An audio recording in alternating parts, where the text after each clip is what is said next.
Hi guys, this is my video on transformational leadership, and I'm going to be using Fitzgerald Grant the third. And for those of you who don't know that is, we're going to talk a little bit about him and how he is a transformational leader, and then I'm going to tell you all where I got this leader from. First of all, let me start off by apologizing, saying I'm sorry that my video is being posted so late. We had a tornado touchdown in Hickory, and everything has just been crazy and not working, and Wi-Fi still only works in certain places, and thank goodness I found one. So again, sorry that it's late, but I hope that you all enjoyed this video about Fitz.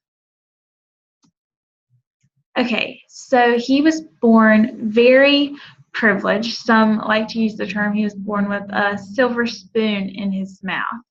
He was an only child to the former president, Jerry Grant. And for some of you that have questions about who these people are, again, I will tell you a little bit more about that later. He graduated from Yale and from Harvard. He was a member of the U.S. Navy.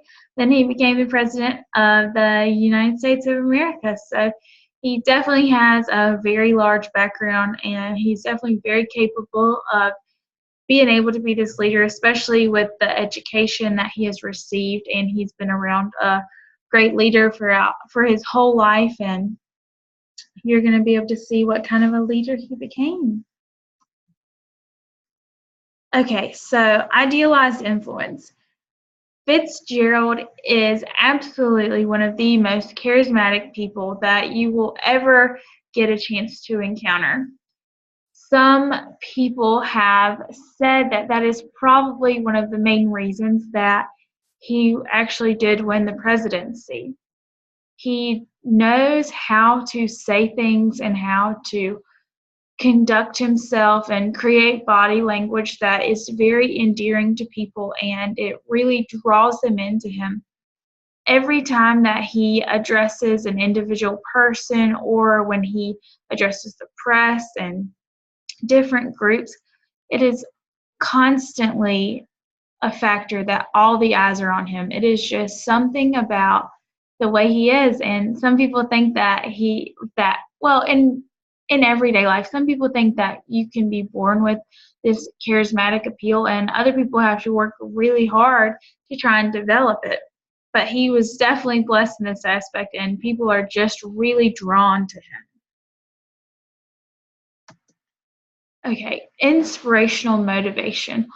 Holy cow. Fitz definitely inspires all of America to become a better person. Each time he addresses the press, he definitely encourages them, and he knows exactly how to speak to people and how to build them up when they need to be built up. He refuses to allow the American people to settle for mediocrity. He is one of those people that he does not accept mediocrity from himself, and so he's not going to allow the people around him or the people that he is leading to settle either.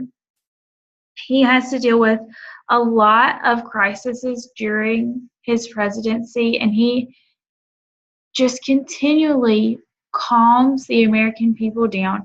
And after he has calmed them down in such a way that everything appears it's going to be all right, even in the midst of horrible, tragic situations, he then inspires the people by promising a better tomorrow, which is exactly what he is supposed to do as the president. We live in America, and it's supposed to be this great place, this land of promise, and he's doing his job as the president when he does that. Okay, intellectual stimulation. So in the book, it talks about that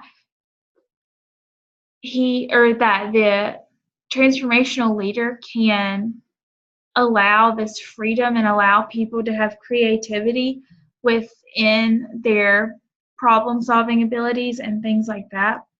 And as I said before, throughout both of his presidencies, he has a lot of problems, and he has placed himself in such a good position surrounded by these brilliant minds such as Olivia Pope that you see here on this slide.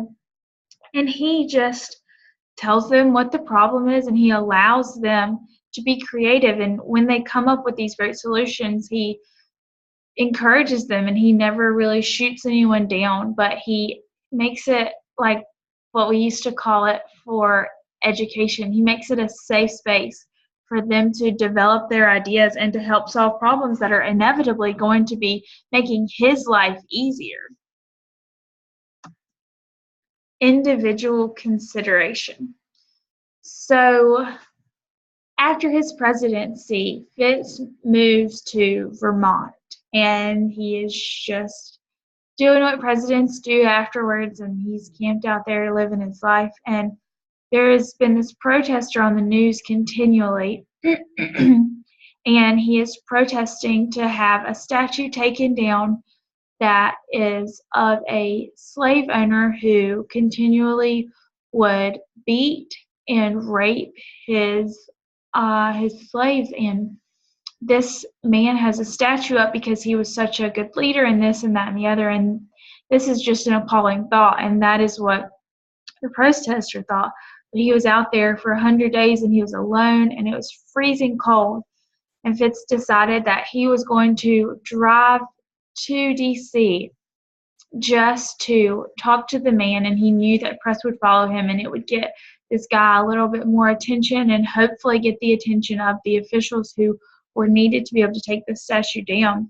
And he knew that this was such an important cause to this man, and really such an important cause for many individuals, that he decided to dedicate a wing within his library to be, all because of this one man.